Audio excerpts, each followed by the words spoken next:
Sizni oilangiz men beradigan oylikni kutib, zoriqib turganini bilmas ekanman. Meni kechiring. Men 3 kun oldin tug'ilgan kunim edi. Ishchilarga beradigan maosh pulini tekinxo'r dugonalarimga chorbog'da patsi qilib berib ishlatib qo'yibman. Oldingizda aybdorman. Obujonga aytaman.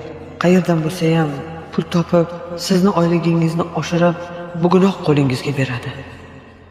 5-ni kutadigan faqat meni oilam emasda,